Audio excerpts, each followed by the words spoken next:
రెండో అధ్యాయం. ప్రకటన గ్రంథం రెండో అధ్యాయం.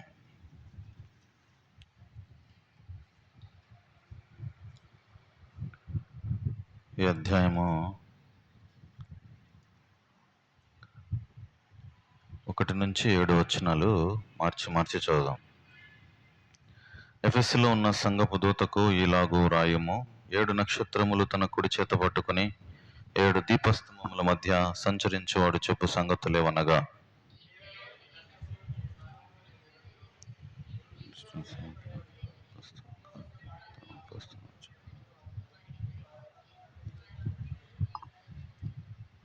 నీవు సహనము కలిగి నా నామము నిమిత్తము భారం భరించి అలయలేదనియు నేను ఎరుగుదును.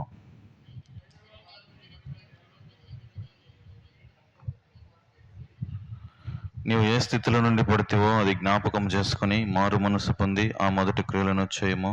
అట్లు చేసి నీవు మారు మనసు పొందితేనే సరి. లేని ఎడల నేను నీ ఎద్దకు వచ్చి నీ దీపస్తంభమును దాని చోట నుండి తీసివేతను.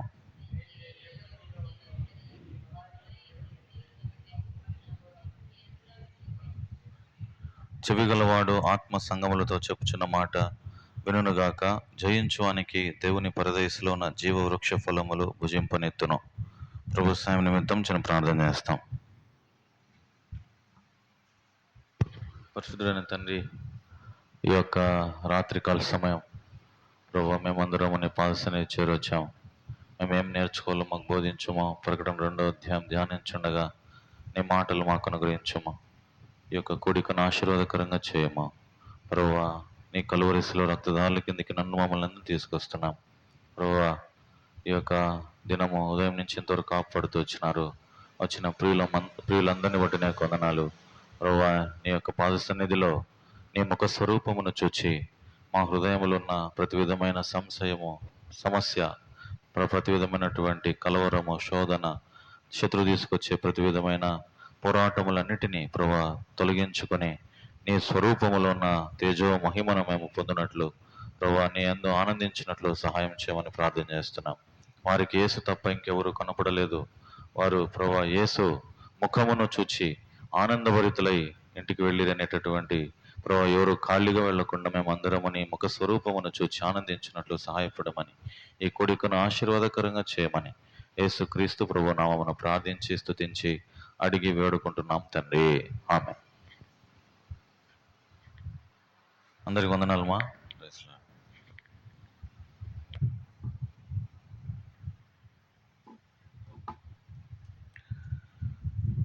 ఈ ప్రకటన గ్రంథము 2వ అధ్యాయము ఒక విలువైనటువంటి మాట మనం చదువుదాం. ఇప్పుడు 5వ వచనం అందరము కలిసి చదువుదాం.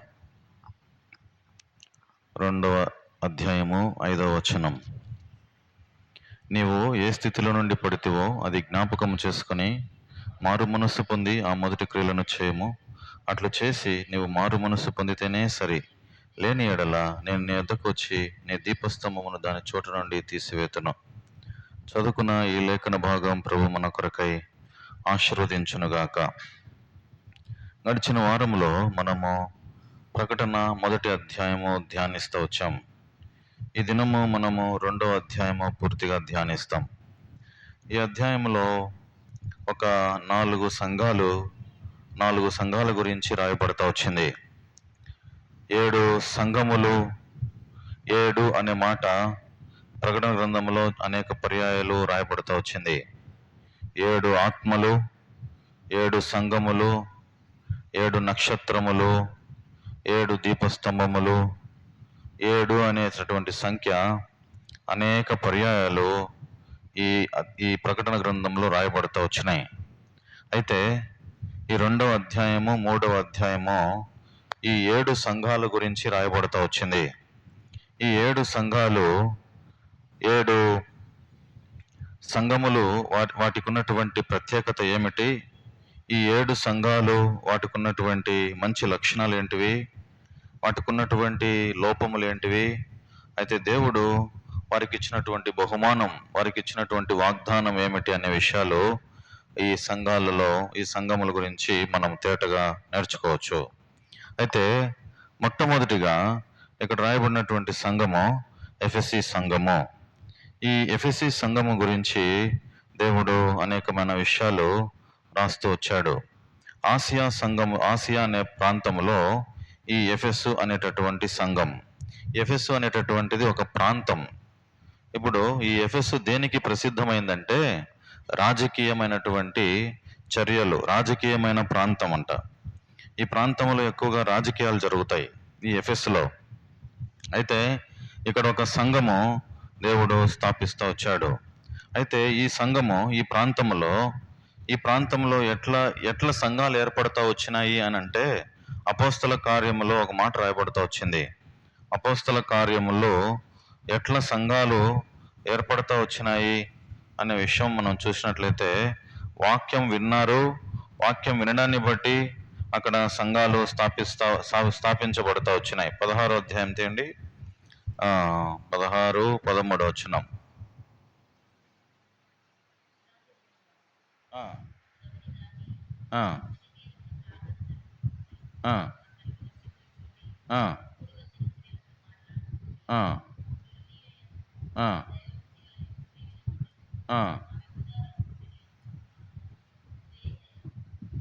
ఓకే, ఇక్కడ అపోస్తల కార్యంలోనే ఒక మాట ఏమని ఉంటుందంటే, అక్కడ వాళ్ళు దేవుని యొక్క వాక్యమును చదువుతూ వారు విశ్వాసం ఉంచి అనేటటువంటి మాట చదువుతాం. ఈ అధ్యాయంలోనే ఉంది ఆ మాట. వారు వాక్యాన్ని విని విశ్వసించిన తర్వాత అక్కడ సంఘాలు స్థాపించబడుతూ వచ్చినాయి అనే మాట చదువుతాం.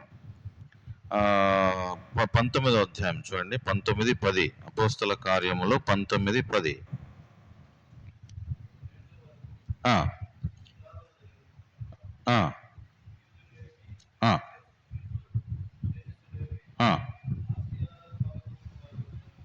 ప్రభువు వాక్యం వినిరి, ప్రభువు వాక్యం విన్నారు,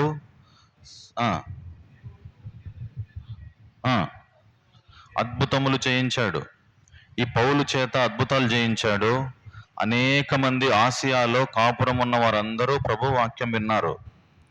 ఆసియాలో కాపురం ఉన్న వారందరూ ప్రభు వాక్యం విన్నారు. విన్న ప్రతి ఒక్కరూ ఈ ఎవరు, ఎలాంటి వారు వీళ్ళు? యూదులు, గ్రీసు దేశస్థులు, ఆసియాలో కాపురం ఉన్న వారందరూ ప్రభు వాక్యం వినిన తర్వాత అక్కడ అద్భుతాలు జరిగినాయి. 7 సంఘాలు స్థాపించబడతా వచ్చినాయి. బయట లైట్ వేస్తారా ఎవరన్నా? 7 సంఘాలు స్థాపించబడతా వచ్చినాయి. అయితే ఇప్పుడు ఈ మొట్టమొదటి సంఘము ఆసియాలో ఈ ఎఫెసు అనేటటువంటిది ఈ సంఘము. ఈ సంఘానికి అనేకమైన ప్రత్యేకతలు కూడా దేవుడు రాసించాడు. ఏమని రాసించాడు చూడండి, 2వ వచనం చదవండి ఎవరైనా. 2 ప్రకటన గ్రంథం 2వ అధ్యాయం 2వ వచనం. ప్రకటన 2:2. నీ కష్టమును నీ సహనమును నేను ఎరుగుదును. ఏమెరిగాడు దేవుడు? నీ క్రియలను, నీ కష్టమును, నీ సహనమును నేను ఎరుగుదును.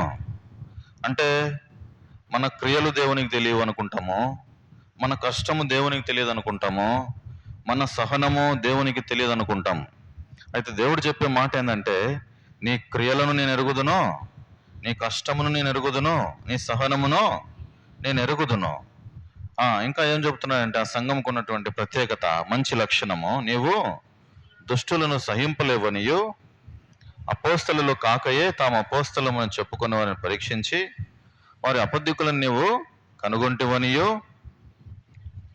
నీవు సహనము కలిగి నా నామము నిమిత్తము భారం భరించి అలయలేదనియు నేను ఎరుగుదును. చూడండి ఎన్నిసార్లు రాయబడింది మాట, నేను ఎరుగుదును, నేను ఎరుగుదును. I know everything from you. నిన్ను చూడగానే నాకు సమస్తము తెలుసు. నువ్వు నీ గురించి నాకు బాగా తెలుసు. నా గురించి నీకు బాగా తెలియకపోవచ్చేమో కానీ నీ గురించి మాత్రం పూర్తిగా నాకు తెలుసు. ఎట్లా తెలుసు? దేవునికి ఎలా తెలుసు అండి నీ గురించి, నా గురించి? కొంతమంది చెప్తారు, సైకాలజీ చెప్తారు, ఊరికి మనిషిని చూస్తానే చెప్తారు కొంతమంది, వీడు ఎట్లా అంటాడు అని చెప్పి. కొంతమంది నేను రక్షించబడినప్పుడు నాకు దేవుడు ఒక వరం ఇచ్చినాడు. ఏం వరం ఇచ్చినాడంటే, మనిషిని చూడగానే మనిషి ఎలాంటి వాడు అనేటటువంటి ఆ స్వభావం నాకు దేవుడు ఆల్రెడీ ముందుగానే తన ఆత్మతో బయలుపరుస్తాడు. అంటే ఎలాంటి వ్యక్తి, మంచి వ్యక్తా, చెడ్డ వ్యక్తా, లేకపోతే ఎలాంటి వ్యక్తి అని ఆత్మ ముందుగానే మనకు బోధిస్తుంది. అయితే దేవుడు ఎలా ఎరిగాడు, నిన్ను నన్ను దేవుడు చూచి ఎలా ఎరిగాడు అనే విషయానికి వస్తే, చూడండి, కీర్తన 14:2లో ఒక మాట రాయబడి ఉంది. కీర్తన 14:2. నిన్ను నన్ను ఎరిగెను. ఎలా ఎరిగెను? సంగములన్నిటి గురించి దేవునికి తెలుసు. వివేకము కలిగి దేవుని వెదకువారు కలరేమో అని యెహోవా ఆకాశము నుండి చూచి నరులను పరిశీలించెను. ఇదే ఆయన పని. ఏం చేస్తున్నాడు ఆయన పని? ఏంది? నరులను ఆయన పరిశీలిస్తున్నాడు. ఎవరు మంచివారు ఉన్నారు, ఎవరు చెడ్డవారు ఉన్నారు, ఎవరు ఈ మాట వింటున్నారు, ఎవరు వినట్లం లేదని ఆకాశము నుండి తొంగి చూస్తున్నాడు, నరులను పరిశీలన చేస్తున్నాడు. అప్పుడు నరులను పరిశీలన చేస్తూ ఇంకొక మాట రాయబడుతూ వచ్చింది. చూడండి, కీర్తన 53:2లో, కీర్తన 53:2. వివేకము కలిగి దేవుని వెదకువారు కలరేమో అని దేవుడు ఆకాశము నుండి చూచి ఏం చేసినాడంటే, దేవుడు ఆకాశం నుండి నరులను చూస్తున్నాడు, పరిశీలన చేస్తున్నారు. ఎలాంటి వారు ఉన్నారని?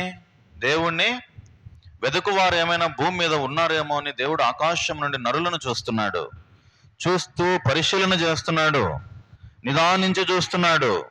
అంటే ఆకాశం నుండి చూచేటటువంటిది ఏంటిది? ఇప్పుడు ఒక గద్ద ఆకాశంలో ఉందండి. ఆ గద్ద భూమి మీద ఉన్నటువంటి ఏదైనా ఒక తన ఆహారం కోసమై చూడాలంటే గద్దకి ఎంత క్షుణ్ణంగా కనపడుతుంది. మనకు ఈ రోడ్డు ఆ పక్కన ఏముందో కనపడదు.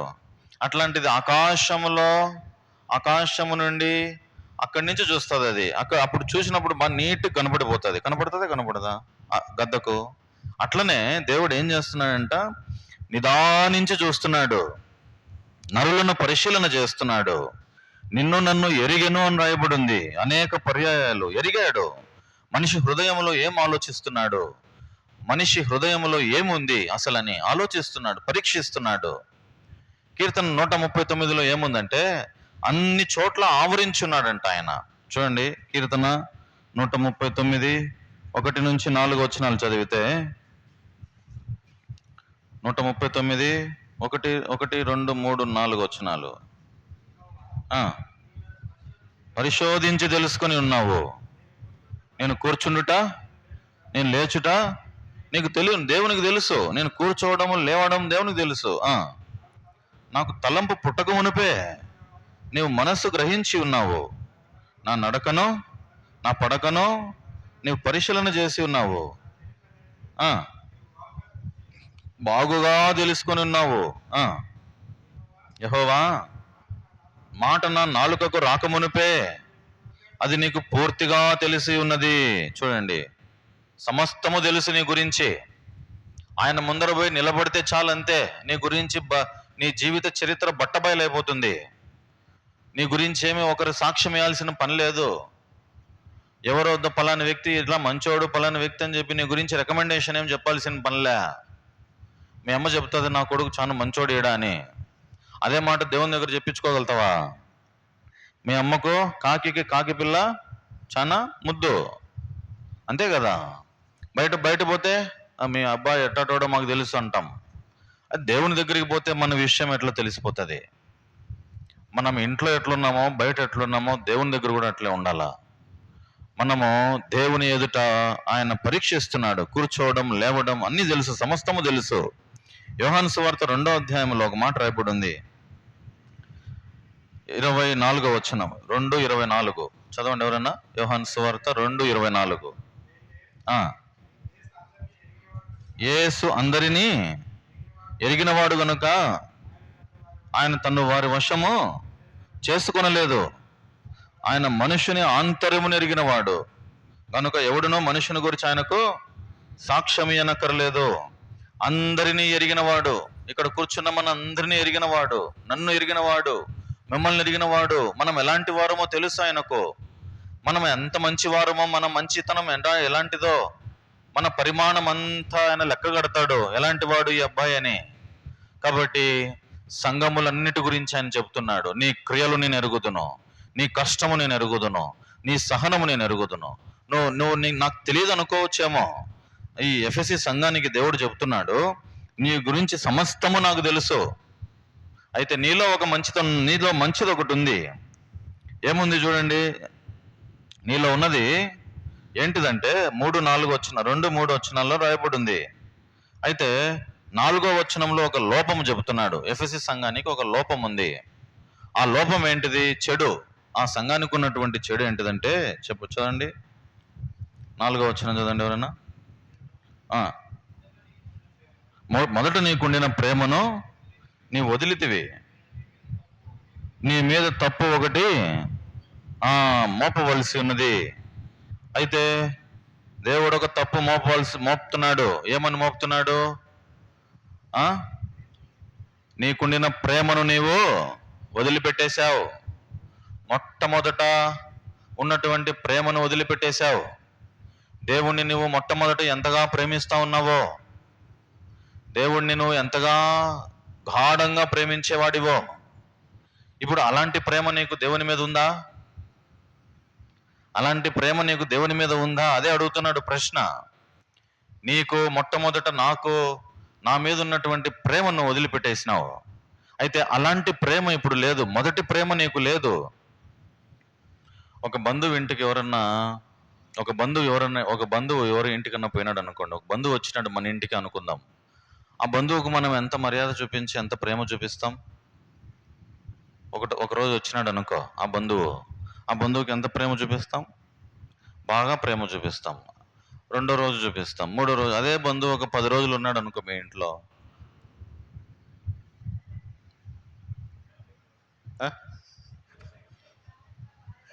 ఆ మొట్టమొదట ప్రేమ అన్న కూర్చో అన్న, నేను చూస్తా, నేనుండా కదా అని అంటాం. మొదటి రోజు నాన్ వెజ్ పడుతుంది. 2వ రోజు పచ్చి పులుసు, 3వ రోజు అది కూడా గతిలే, వెళ్ళి పొగ పెడతాం, పో ఎప్పుడు పోతావు అని. అంటే మనిషికున్న ప్రేమ తాత్కాలికం. దేవుని మీద ఉన్న ప్రేమ ఆరంభములో ఎట్లా ఉన్నది? ఆరంభములో దేవుడు అంటే ఎంత ప్రేమ ఉన్నది మనకు. ఆ ప్రేమ నీకు ఇప్పుడు ఉందా? యోహాను సువార్తలో రాయబడి ఉంది, ఆయనే మొట్టమొదట మనలను ప్రేమించెను అని రాయబడి ఉంది. ఆయనే మొట్టమొదట మనలను ప్రేమించినాడంట. చదువుతారు ఎవరన్నా? యోహాను సువార్త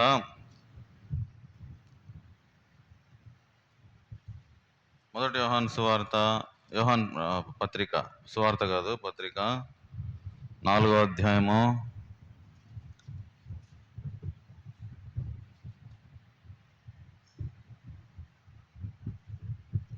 10వ వచనం చదవండి. 4:10. మనము దేవుని ప్రేమించితిమని కాదు, తానే మనలను ఏం చేశాడంట? తానే మనలను ప్రేమించెను. ఇంకొక చోట రాయబడి ఉంది చూడండి, 19వ వచనం చదవండి. 19. ఆయనే మొదట మనలను ప్రేమించెను. చూడండి ఎంత మంచి మాట అది. ఆయనే మొదట మనలను ప్రేమించెను. ఇప్పుడు ఎవరైనా మనలను ప్రేమిస్తే మనం ప్రేమిస్తాం, అంతే కదా?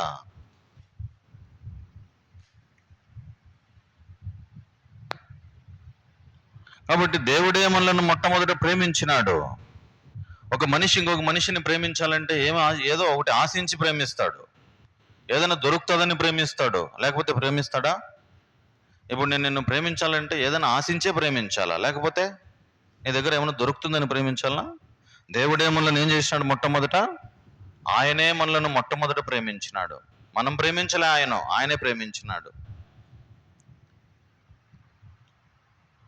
ఒక పాట ఉంది, గుర్తొస్తుంది.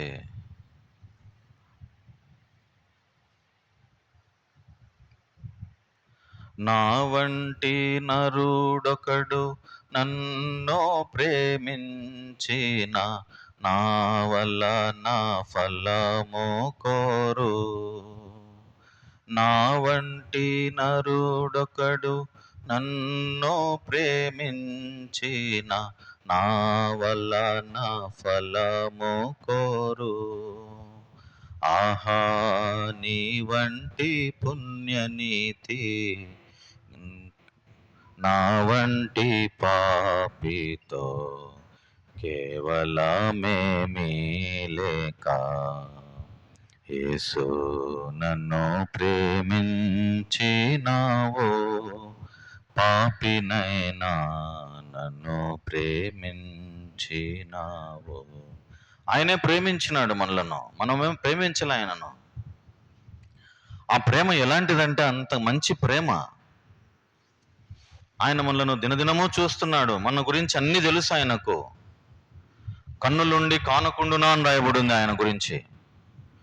కన్నులున్నవాడు చూడకుండా ఉంటాడా? చెప్పండి. కన్నులు ఉండేవాడు ప్రేమించకుండా ఉంటాడా? నీకున్న కష్టమును చూచి వదిలిపెట్టేస్తాడు అనుకుంటున్నావా? జకర్యా గ్రంథములో ఒక మాట రాయబడి ఉంది, 4వ అధ్యాయం 10వ వచనం. జకర్యా గ్రంథం 4వ అధ్యాయము 10వ వచనం.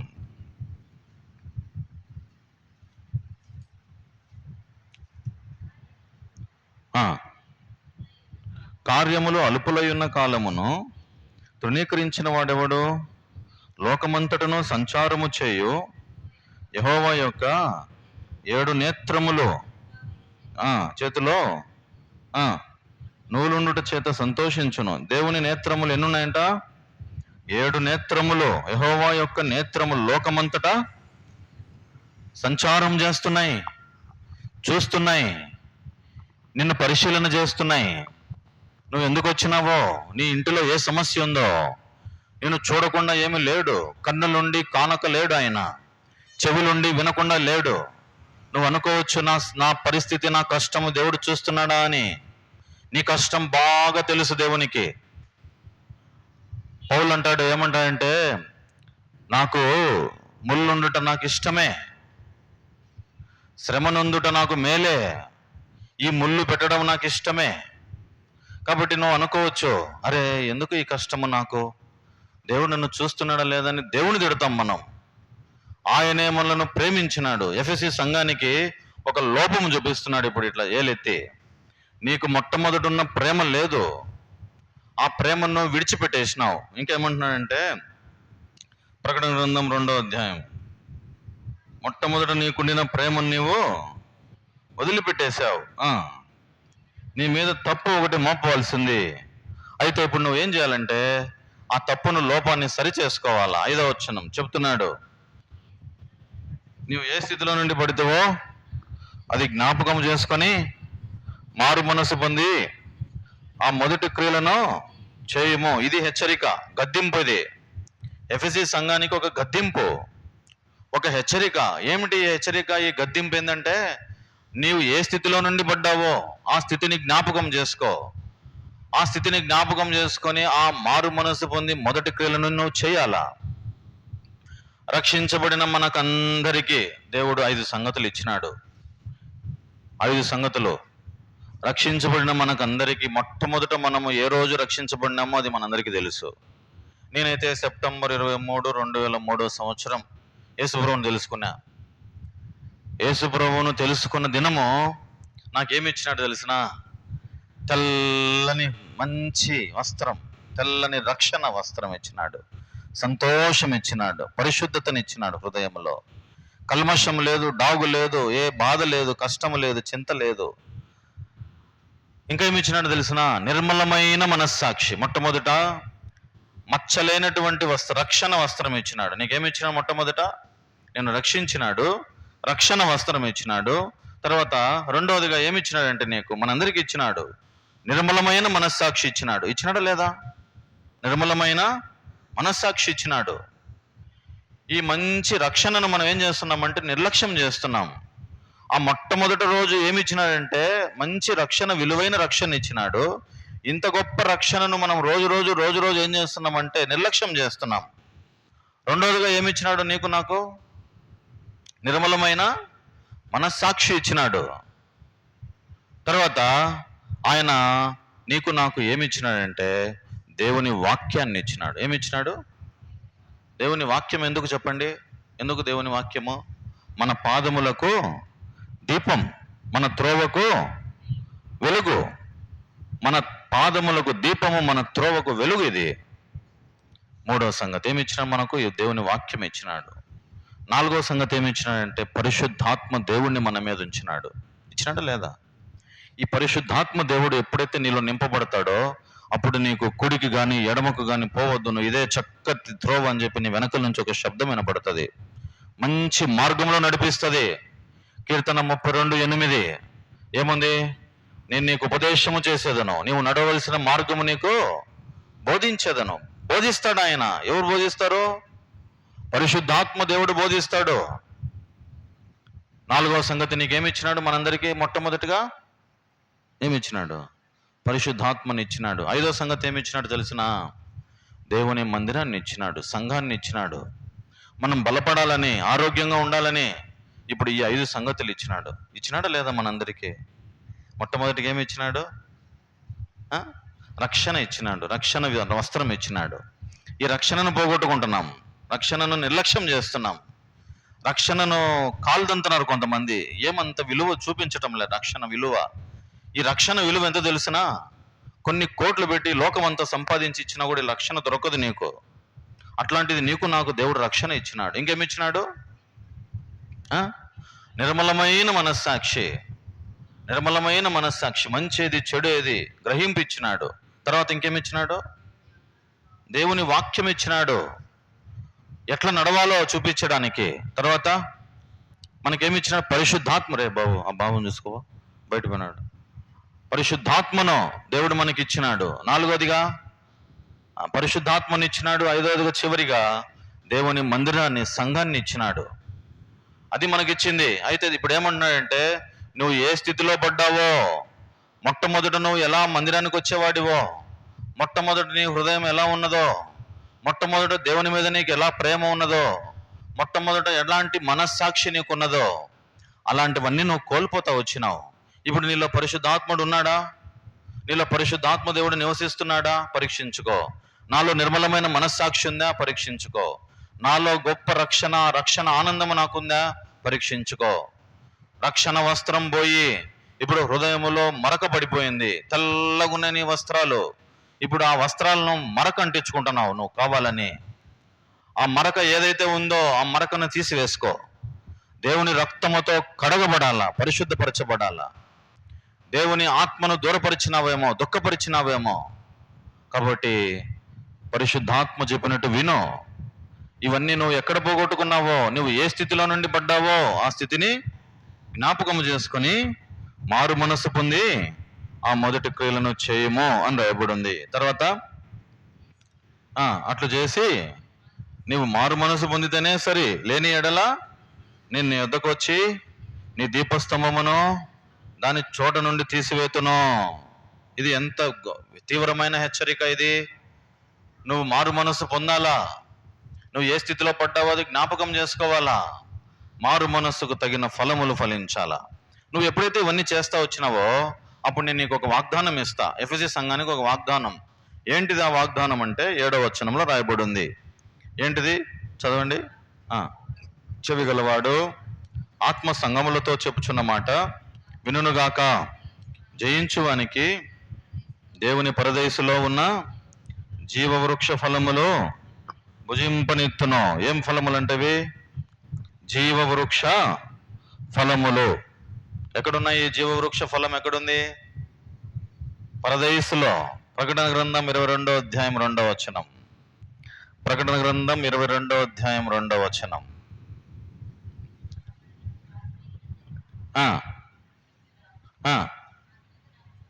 చూపాను. ఆ నది యొక్క ఈవలను ఆవులను జీవవృక్షం ఉండెను. అది నెలకు ఫలించుచు 12 కాపులు గాయను. ఆ వృక్షం యొక్క ఆకులు జనములను స్వస్థపరచుటకై చూడండి, ఆ జనములను స్వస్థపరచుటకై వినియోగించబడుతున్నాయి. ఆ వృక్షం జీవవృక్షం, జీవవృక్ష ఫలములు ఎక్కడుంది? ఇది నూతన యెరూషలేములో ఉంది. నూతన యెరూషలేములో ఆ జీవవృక్షం ఉంది. ఆ జీవ వృక్ష ఫలములు ఎవరైతే తింటారో వాళ్ళకు మంచి ఆరోగ్యం ఉందంట. వారికి ఎట్లాంటి అనారోగ్యమైనా సరే బాగుపడుతున్నారంట వాళ్ళు. ఎవరికి ఇస్తారంట ఈ జీవ వృక్ష ఫలములు? జయించువాడు. రాయబడిన మాట, జయించువానికి దేవుని పరదేశంలో ఉన్న జీవవృక్ష ఫలములు భుజింపనిస్తాడు. ఇది మొట్టమొదటి సంఘం. మొట్టమొదటికి ఉన్నటువంటి సంఘం యొక్క లోపం ఏంది? నువ్వు దేవుని ప్రేమను, మొట్టమొదట ప్రేమను నీవు విడిచిపెట్టేసినావు. నువ్వు ఏ స్థితిలో పడ్డావో అది జ్ఞాపకం చేసుకొని మారు మనసు పొందాలా. ఇది మొట్టమొదటి సంఘం. రెండవ సంఘం ఏంటిది? స్మరణ సంఘం. ఈ స్మరణ సంఘముకు ఉన్నటువంటిది దేవుడు ఇక్కడ మెచ్చుకుంటున్నాడు. ఏమని మెచ్చుకుంటున్నాడంటే, 2వ వచనం చదవండి. నీ శ్రమ 9వ వచనం 9. నీ శ్రమను దరిద్రతను నేను ఎరుగుదును, అయినా నువ్వు ధనవంతుడవే.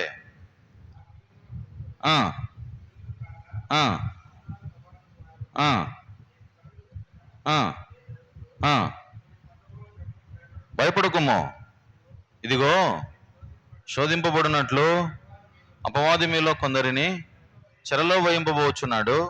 10 దినములు శ్రమ కలుగును, మరణం వరకు నమ్మకముగా ఉండము, నేను నీకు జీవ కిరీటం ఇచ్చేదను.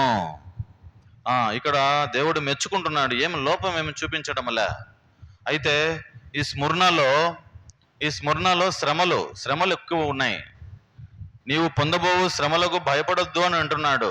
దేవుడిచ్చే వాగ్దానం ఏంటిదంటే, ఈ సంఘానికి ఒక వాగ్దానం ఇచ్చినాడు, ఒక బహుమానం. ఏంటిదంటే, నేను నీకు జీవ కిరీటమును ఇచ్చేదను. బైబిల్లో ఒక 5 కిరీటాలు ఉన్నాయి. ఎన్ని కిరీటాలు ఉన్నాయి? 5 కిరీటాలు ఉన్నాయి. ఇది మొట్టమొదటి ఏంటిది? కిరీటం పేరు ఏం పేరు? జీవ కిరీటం. ఎవరికి ఇస్తాడు ఈ జీవ కిరీటము? ఎలాంటి వారు పొందుతారు ఇది? యాకోబు పత్రిక 1వ అధ్యాయం. ఎలాంటి వారికి ఇస్తాడు దేవుడు ఈ జీవ కిరీటము? యాకోబు పత్రిక 1వ అధ్యాయం 12వ వచనం. యాకోబు పత్రిక 1వ అధ్యాయం 12వ వచనం. శోధన సహించువాడు ధన్యుడు, అతడు శోధనకు నిలిచిన వాడై ప్రభువు తన్ను ప్రేమించు వారికి వాగ్దానము చేసిన జీవ కిరీటం పొందును. ఎవరికి ఇస్తాడు ఇది? శోధన సహించే వారికి ఇస్తాడు. స్మరణ సంఘంలో శోధనలు ఎక్కువ ఉన్నాయి, శ్రమలు ఎక్కువ ఉన్నాయి. శోధన సహించాలా, దేవుని కొరకు అంతం వరకు సహించాలా. అంతం వరకు సహించిన వాడు రక్షించబడును రాయబడింది. ఇది మొట్టమొదటి కిరీటం. రెండవ కిరీటం చూడండి, 1 కొరింథీ పత్రిక. 5 కిరీటాలు ఉన్నాయి. 1 కొరింథీ పత్రిక 9వ అధ్యాయము 25వ వచనం. 1 కొరింథీ పత్రిక 9వ అధ్యాయము 25వ వచనం.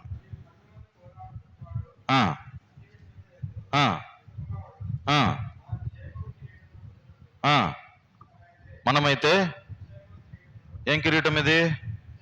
అక్షయమగు కిరీటం. అక్షయమగు కిరీటం పొందుతాం. ఎవరు పొందుతారు ఇవన్నీ తర్వాత ఆలోచిద్దాం. 5 కిరీటాలు ఉన్నాయి. మొట్టమొదటిగా ఇది మొట్టమొదటి కిరీటం పేరేంది? జీవ కిరీటం. తర్వాత అక్షయమగు కిరీటం. తర్వాత చూడండి 1 తెస్సలోనిక పత్రిక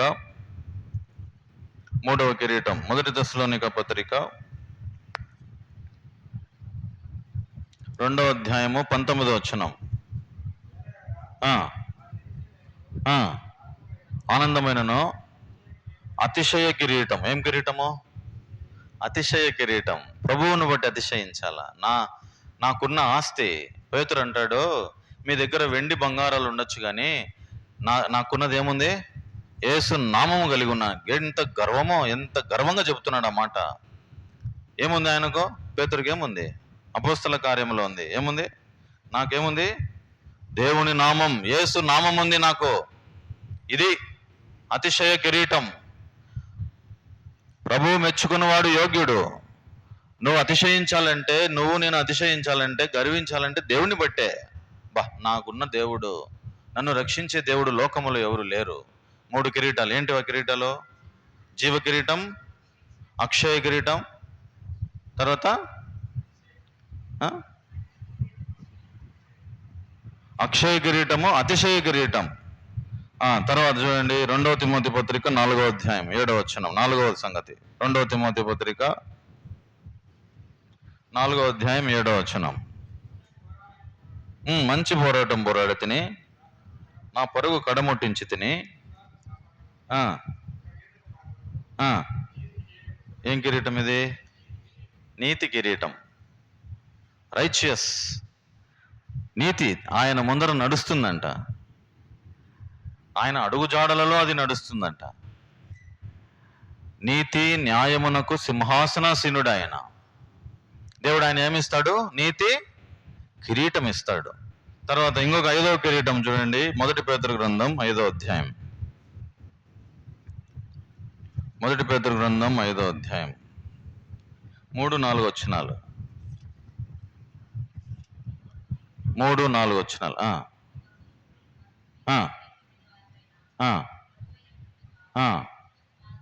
ఉండుడి. వాడబారని మహిమా కిరీటం. వాడిపో, మన ముఖాలు మాడిపో, ఆయన ఇచ్చే కిరీటం. ఎట్లాంటి కిరీటం ఇది? తేజస్సుగా ఉంటుంది, ఎప్పుడు చూసినా తాజాగా ఉంటాం. కొన్ని పండ్లు మనము టమోటాలు తెచ్చి ఇంట్లో పెట్టేసినాం అనుకో, ఏమో వాడిపోయినాయి అనుకుంటాం. ఎప్పుడు వాడిపోతాయి అయ్యి? ఫ్రిడ్జ్లో పెడితే వాడిపో. ఎన్ని రోజులు ఉంటాయి ఫ్రిడ్జ్లో పెడితే? ఎన్ని రోజులైనా ఉంటాయా? 8 రోజులు ఉంటాయి. ఎండిపోయిన కట్టెలాగా అయిపోయినాడు అంటారు కొంతమంది. ఏమంటారు? ఎండిపోయిన అసలు బలం లేదు, శక్తి లేదు, బలహీనం అయిపోయినాడు, ఎండిపోయిన కట్టె అయిపోయినాడు. ఒకప్పుడు ఎట్లున్నాడు ఈయన, ఎంత గ్లోరీ ఉన్నింది, మహిమ ఉన్నింది ఆయనకు అని అనుకుంటాం. ఆ వాడబారని మహిమా కిరీటం ఎక్కడిస్తాడంట దేవుడు? పరలోకంలో. ఎన్ని కిరీటాలు? 5 కిరీటాలు. జీవ కిరీటం, అక్షయ కిరీటం, అతిశయ కిరీటం, నీతి కిరీటం, వాడబారని మహిమా కిరీటం. 5 కిరీటాలు దేవుడిచ్చేది. అయితే ఇప్పుడు ఈ 2వ స్మరణ సంఘానికి దేవుడు అదే చెబుతున్నాడు. ఎప్పుడు ఇస్తాడంట ఆ కిరీటము? జీవ కిరీటము శ్రమలను సహించిన వానికి ఇస్తాడంట జీవ కిరీటం. ఎవరికంటే వాళ్ళకి దొరుకుతుందా? జీవ కిరీటం ఎవరికన్నా దొరుకుతుందా? ఈ జీవ కిరీటము ఎక్కడున్నది తెలిసిన? జీవ వృక్ష ఫలములు ఎక్కడున్నాయో తెలిసిన? అది ఇప్పుడు ఎక్కడికి వెళ్ళిపోయింది? పరదేశికి వెళ్ళిపోయింది. ఒకప్పుడు ఏదేను తోటలో ఉన్నాయి అవన్నీ. ఎక్కడున్నాయి? ఏదేను తోటలో ఆ పండు తినింటే, జీవవృక్ష ఫలాలు తినింటే రోగమే వచ్చేది కాదు, సావు వచ్చేదే కాదు, సావే రాదు. ఒకవేళ తినింటే మనం ఇప్పుడు ఎల్లకాలము జీవితకాలం ఇక్కడే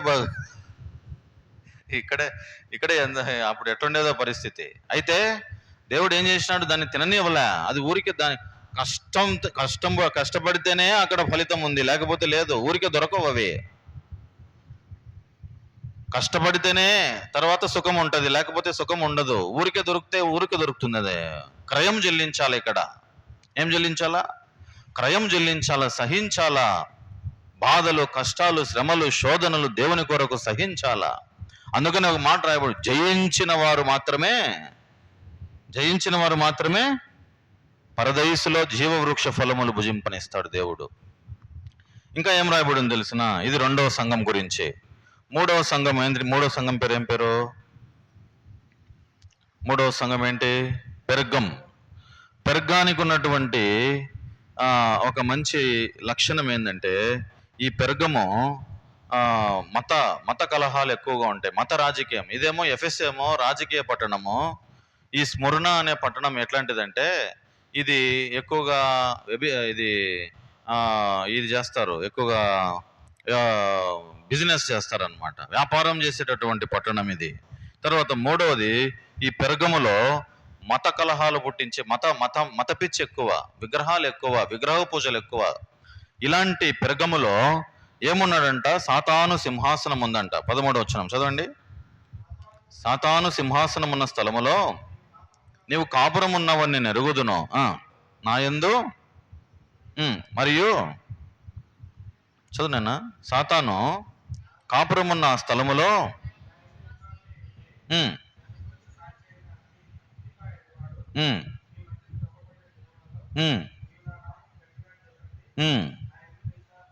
విసర్జింపలేదని, నువ్వు నా యందు విశ్వాసాన్ని విసర్జింపలేదు.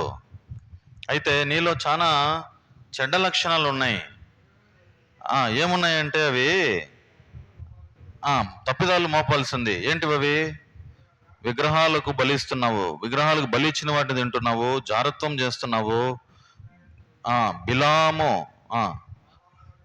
బిలాము బోధ నీలో ఉంది. తర్వాత ఇంకేముంది? నీ కులాయుతుల బోధ నీ దగ్గర ఉంది. నీ కులాయుతులు అంటే ఏంటంటే అధికార వాంఛ అన్నమాట. నాదే పెత్తనం చెలాలా అనేటటువంటి వాంఛ నీ కులాయుతులు అంటే. అలాంటి బోధ నీలో ఉంది. గర్వము నీలో ఎక్కువగా ఉంది. బిలాము బోధ నీలో ఉంది. ఏంటిది బిలాము బోధ?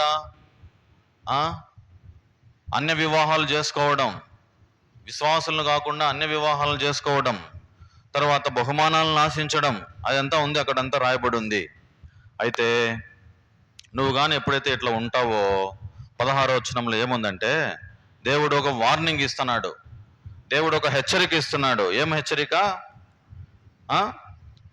నీవు మారు మనస్సు పొందుమో, లేని ఎడల నీ వద్దకు వచ్చి త్వరగా నా నోట నుండి వచ్చు ఖడ్గము చేత వీరితో యుద్ధము చేసేదను.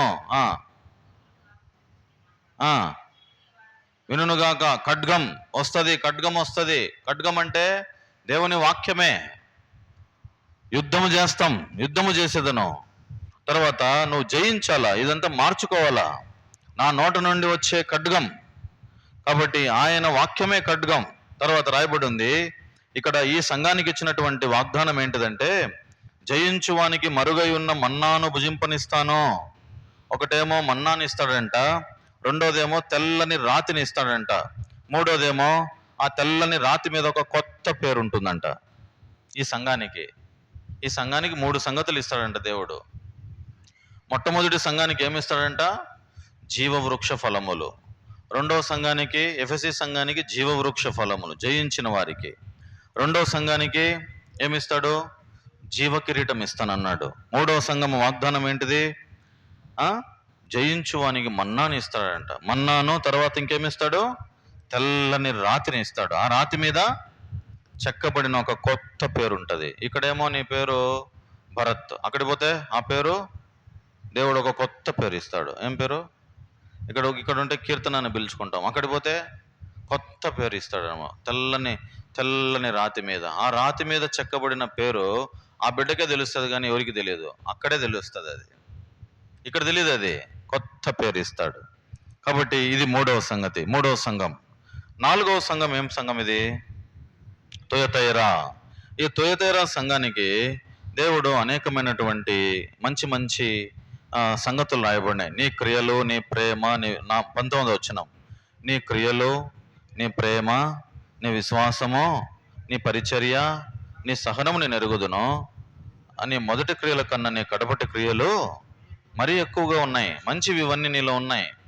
అయితే నీలో ఉన్నది ఏంటంటే నువ్వు జారత్వం చేస్తున్నావు, విగ్రహ పూజలు చేస్తున్నావు, వ్యభిచారం ఎక్కువ ఉంది, జారత్వం ఎక్కువ ఉంది.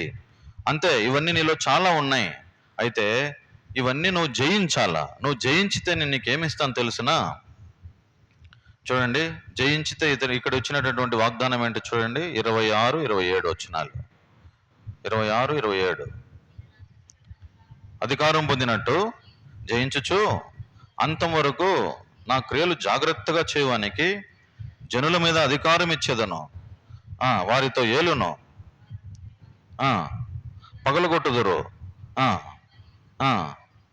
వేకువ చుక్కనిచ్చేదను. ఏమి ఇచ్చినాడంట? జనుల మీద అధికారము, తర్వాత వేకువ చుక్క. ఇది 2వ అధ్యాయం యొక్క సారాంశం అంతా. 4 సంఘాలు ఉన్నాయి. ఏం సంఘాలు ఇవి? ఎఫెసీ, తర్వాత స్ముర్ణ, తర్వాత పెర్గమో, తర్వాత తుయతైరా. ఈ 4 సంఘాలకు 4 వాగ్దానాలు ఇచ్చినాడు. ఒకరికేమో జీవవృక్ష ఫలములు, ఇంకొకరికేమో జీవ కిరీటము, ఇంకొక సంఘానికి ఏమి ఇచ్చినాడు? మన్నాని ఇచ్చినాడు, తెల్లని రాతి మీద చెక్కబడిన ఒక కొత్త పేరు. తర్వాత 4వ సంఘము తుయతైరా సంఘానికి జనముల మీద అధికారం, ఈ జనముల మీద అధికారం తర్వాత 28వ వచనంలో వేకువ చుక్కనిచ్చేదను. ఈ అధికారం ఎప్పుడు ఇస్తాడంటే 1000 ఏళ్ల పరిపాలనలో జరుగుతుంది ఇది. ఇదే రాబోయే కాలంలో జరగబోయేటటువంటి అధికారం. ఈ సంఘానికి దేవుడు ఏమిచ్చినాడు? ఒక అధికారం, జనుల మీద అధికారం. ఈ 2 అధ్యాయాలు ఇవి. ఇది ఏంటంటే నేను చాలా ఫాస్ట్గా చెప్తా వచ్చిన. యాక్చువల్గా ఒక్కొక్కటి ధ్యానం చేయాలంటే చాలా టైం పడుతుంది. ఈ అధ్యాయం అంతా ఒక 20 నిమిషాలు చెప్పాలంటే టైం ఎవరికి సరిపోదు. ఈ 2 అధ్యాయాలు ఏముంది? 4 సంఘాలు. 2వ అధ్యాయంలో ఏముంది? 4 సంఘాలు. ఎఫెసీ సంఘము, పెర్గము, తుయతైర, స్ముర్న. ఈ 4 సంఘాలకు వాటి బలహీనతలు చెప్పినాడు, వాటి మంచి లక్షణాలు చెప్పినాడు, వాటికి హెచ్చరిక చేసినాడు, వాటికి వాగ్దానాలు కూడా చేసినాడు దేవుడు. ఇప్పుడు ఈ వాగ్దానాలన్నీ పొందుకోవాలంటే దాంట్లో ఏమున్నాయి? దాంట్లో ఎట్లా మనము ఉంటే మనం వాగ్దానం పొందుతాం? ఇప్పుడు జీవవృక్ష ఫలములు ఎవరికి ఇస్తాడు దేవుడు? జయించిన వారు పొందుతారు. జీవకిరీటం ఎవరు పొందుతారు? శ్రమలు అనుభవించిన వారు, సహించిన వారు. తర్వాత మరుగైన మన్నాను ఎవరికి ఇస్తాడు? జయించువానికి. చెవిగలవాడు వినుగాక. 3వది, సంగములతో ఆత్మ చెప్పుచున్న మాట చెవిగలవాడు వినుగాక. 4వది, తర్వాత నేను వచ్చే వరకు మీకు కలిగి ఉన్నదాన్ని గట్టిగా పట్టుకుంటే ఏమిస్తాడంట? మనకు జనముల మీద అధికారాన్ని ఇస్తాడు. ఇట్లాంటి అనేకమైన సంగతులు ఉన్నాయి. కాబట్టి దేవుడు ఈ కొద్ది మాటలు దేవుడు దీవించునుగాక. మనము ప్రార్థనలో ప్రవేశిస్తాం.